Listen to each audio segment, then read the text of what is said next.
Start para. This appeal is directed against the judgment and order dated July 11, 1961 of a division bench of the Bombay High Court, Nagpur bench, dismissed appellant's application under Article 226 of the Constitution, read with Section 491 of the Code of Criminal Procedure, wherein he had prayed for a writ of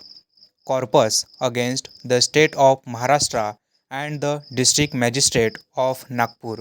directing them to produce the petitioner in and to set him at liberty.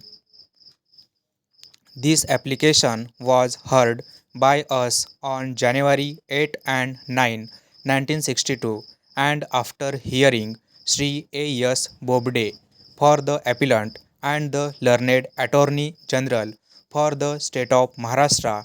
we directed that the appellant be released forthwith and that the reasons for our judgment will follow later. We now proceed to set out our reasons for the order passed on that date.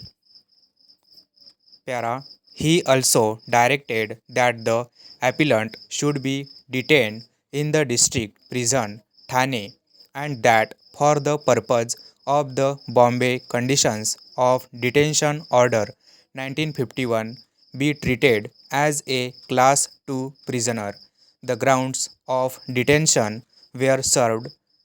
the same day. The substance of the grounds is that since his release from previous detention in October 1960, he had been instigating persons at Nagpur to defy and disobey reasonable directions and lawful orders issued by competent authorities from time to time, prohibiting and regulating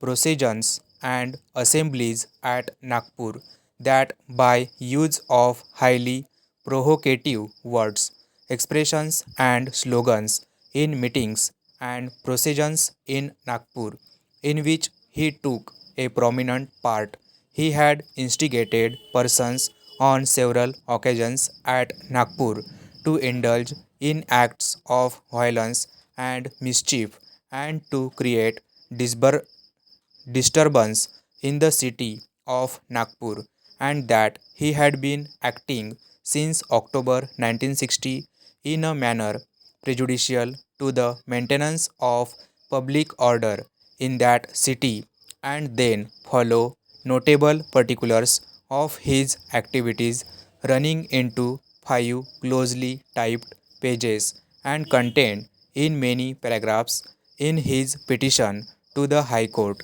The petitioner raised a number of grounds of attack against the legality of the order of his detention, and most of those grounds have been reiterated in this court. We do not think it necessary to go into all the points raised on behalf of the appellant by the learned counsel. In our opinion, it is enough to say that we are satisfied that in the circumstances of this case, the provisions of Article 22 in bracket 5 of the Constitution have not been fully complied with, and that therefore the appellant had not the full opportunity provided or contemplated by that article of making his representation against the order of detention. Para. In this connection, it is necessary to state the following facts. The appellant wrote a letter to the district magistrate of Nagpur on April 19, 1996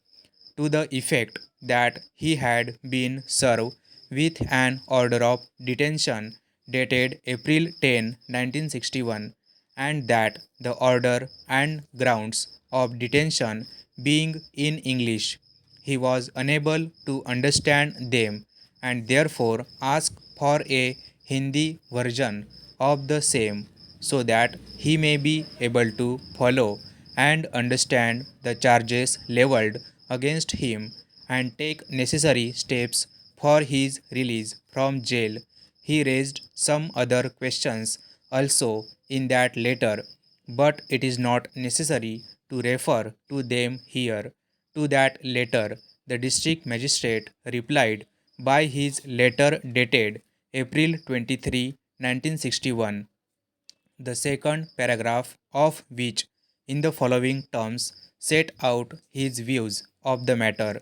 The order of detention and the grounds of detention already communicated to you are given in English, which is the official language in this district. It is not possible to supply any translation of the same for it legally necessary under the Preventive Detention Act 1950. The order and the grounds of detention served on you were fully explained to you by the police officer in the presence of the DSP, Nagpur City, Para. The High Court dealing with this contention on behalf of the detainee came to the conclusion that under the Constitution, English still continued to be the official language of the state of Maharashtra, and that service of the order in English upon the detainee was sufficient compliance with the requirements of Clause 5 of Article 22 of the Constitution.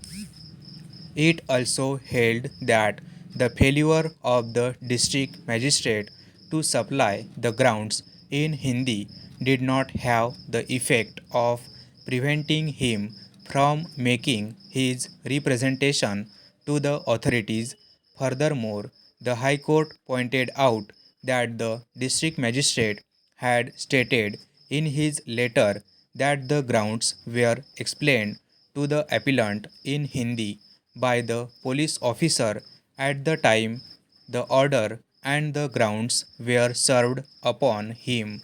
In the view of the High Court, therefore, the explanation or translation of the grounds by the police officer at the time he served those on the appellant should be deemed to be enough to enable him to make an effective representation against his detention. Mr. Bobde, for the appellant, has vehemently argued that the requirements of the Constitution had not been complied with in as much as Clause 5 of Article 22 of the Constitution required that the grounds on which the order of detention had been based had to be communicated to the detained person. His argument further was that communication of the grounds was not equivalent to serving the grounds in English